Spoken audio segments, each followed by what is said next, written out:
क्या आपने कभी महसूस किया है कि हमेशा आप जिंदगी के पीछे भाग रहे हैं? वो आगे है और आप पीछे हैं। हमेशा आपकी कोशिश उसको पकड़ने की और उसकी कोशिश आपके हाथ ना आने की। आज का जो वीडियो है एक ऐसी ही छोटी सी कहानी है, एक इंसान, एक मिस ट्रेन और उसका इमोशनल अपहीवल। चलिए शुरू। रात का समय, वक्त अराज़न 11:30-35 के आसपास, एक ट्रेन जो कि जाने को तैयार खड़ी है मुंबई के चर्च के स्टेशन पे। ट्रेन जा रही है चर्च गेट से बोरीवली। भीड़, धक्का मुक्की, शोर, बिल्कुल मुंबई जैसा। रमेश दरवाजे के पास खड़ा था, उसका बैग उसकी छाती से चिपका हुआ, कंधे तने हुए, चेहरे के ऊपर तनाव साफ दिख रहा था। पिछले कई हफ्ते से वो गुस्से में था। बॉस पर गुस्सा, खुद पर गुस्सा, आसपास के लोगों पर गुस्सा, परिवार पर गुस्सा और सबसे ज्यादा ट्रेन पर गुस्सा, क्योंकि उस महीने वो तकरीबन 3 बार वो ट्रेन मिस कर चुका था। उसका गुस्सा पूरे सिस्टम पे था। उसी वक्त गार्ड ने सीटी बजा दी। उम्मीद से थोड़ा पहले एकदम से आसपास बहुत बड़ा शोरगुल उठा। वो भागा क्योंकि उस दिन वो ट्रेन मिस नहीं करना चाहता था। अचानक किसी से टकराया। जैसे ही टकराया पैर फिसला और वो एकदम से जमीन पर गिरा। मुंह से एक गाली निकलने को थी, पर उसने अपने आप को रोक लिया। चेहरे पे झुंझलाहट, किसी तरह से उठने की कोशिश की। रियलाइज हुआ कि घुटने में चोट लगी है। उसकी आंखों के सामने ट्रेन के दरवाजे बंद हुए और ट्रेन चली गई। वो प्लेटफॉर्म पे खड़ा रहा, झुंझलाया सब, गुस्से में। समझ नहीं आ रहा उसे वो क्या करे। एक पल के लिए उसे लगा कि वो मुंबई को कोसे, उस ट्रेन को कोसे, उस सिस्टम को कोसे जिसकी वजह से आज वो वहां पे खड़ा था। लेकिन तभी कुछ अजीब हुआ। प्लेटफॉर्म एकदम से शांत हो गया। वहां पे कोई लोग नहीं थे। जिसको जाना था वो जा चुका था। प्लेटफॉर्म खाली हो चुका था।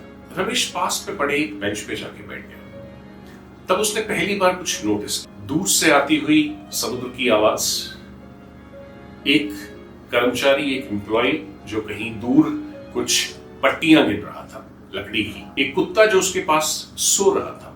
उसकी नजर उस पर पड़ी और उस शांति के बीच उसे एक ख्याल आया, शायद मैंने ये ट्रेन मिस नहीं की।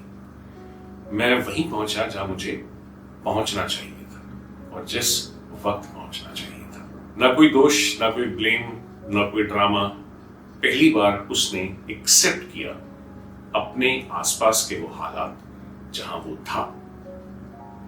उस शांति के बीच 1 मिनट के लिए उसका दिमाग जैसे ठहर गया। कुछ देर बाद एक और स्लो लोकल आई। वो उस ट्रेन की तरफ बढ़ा, आराम से बैठा। लोग कम थे, खिड़की वाली सीट उसको मिल गई। जाके वहां बैठ गया और बाहर देखने लगा। बाहर नजर आ रही थी उसे इमारतें, भागती हुई लाइटें, सड़क का ट्रैफिक, जब ट्रेन वहां से गुजरती।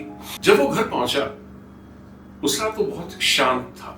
ना हारा हुआ, ना परेशान, बस शांत, स्टिल, इनसाइड। रमेश ने उस रात जो सीखा वो हम सबके लिए एक बहुत बड़ा सबक है। हमारा ज्यादातर समय तनाव में गुजरता है। ये तनाव हमारा रियलिटी से लड़ने की ताकत से आता है, और या यूं कहें कि लड़ने की एक आदत की वजह से आता है। क्योंकि जो आसपास हो रहा होता है वो हमें मंजूर नहीं, क्योंकि हम जो चाहते हैं वो उससे अलग है, यानी कि प्रेजेंट से बहुत दूर। हम चाहते हैं जिंदगी हमारे हिसाब से चले, ट्रैफिक हमारे हिसाब से चले, बॉस हमारे हिसाब से चले, परिवार के लोग हमारे हिसाब से चले, बट ऐसा होता कहाँ है। और जब हम इस वास्तविकता से लड़ते हैं तब हम दुखी होते हैं, और जब हम उसे स्वीकार कर लेते हैं, एक्सेप्ट कर लेते हैं, हमारा मन शांत हो जाता है। ट्रेन तो इस बार भी वही मिस हुई थी जैसे 3 बार पहले हो चुकी थी, पर इस बार उसका रवैया जो था वो थोड़ा अलग था।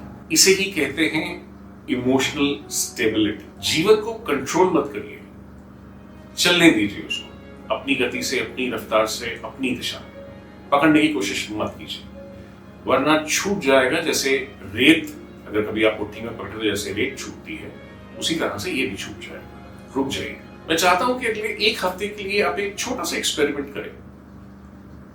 जब भी ट्रैफिक में फंसे, जब भी चीजें आपके अनुकूल, आपके अनुसार ना चले, 1 सेकेंड के लिए रुक जाएं और खुद को कहें, I am where I belong. मैं वहीं हूं जहां मुझे होने की जरूरत है।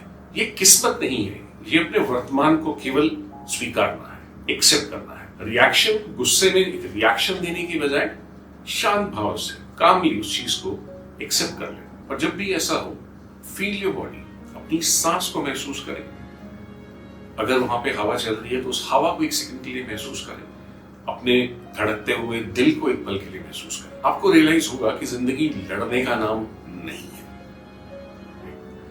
तो ये थी आज की छोटी सी कहानी। अगर आपको पसंद आई हो तो जरूर अपना कमेंट शेयर कीजिएगा और जल्दी मिलते हैं एक और छोटी सी जिंदगी की सीख के साथ। Thank you, bye bye.